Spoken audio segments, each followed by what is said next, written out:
Mei, wir sind doch Zeit für eine Scheidung.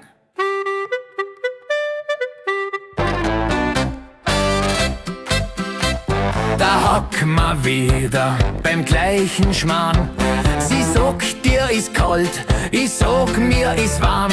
Dann streiten wir ein bissl wie jeden Tag. Doch irgendwie gehört's halt zu uns zwei. Am Ende vom Theater, ganz ohne Plan, gehen wir trotzdem zusammen heim.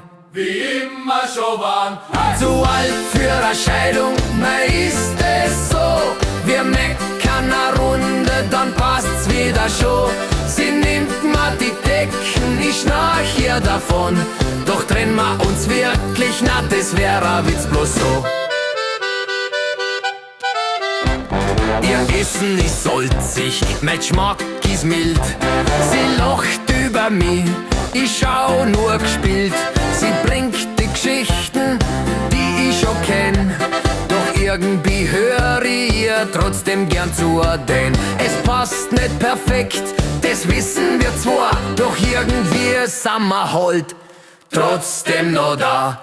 Zu alt für eine Scheidung, mei ist es klar. Wir streiten am Montag, am Dienstag ein wenig rar. Sie nimmt mir die Fernbedienung im Ton. Ich schau halt das an, was sie meint sowieso.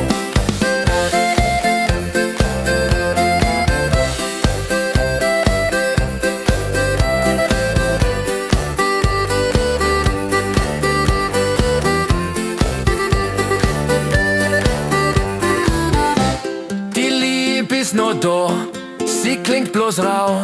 Ein bissl wir, bring mir ein Bier, genau. Zu alt für eine Scheidung, das bleibt so stehen. Wir streiten seit Jahren und trotzdem wir gehen noch immer zusammen weiter, Schritt für Schritt und fahren keinen Meter. Sie kann's ja eh nicht mit.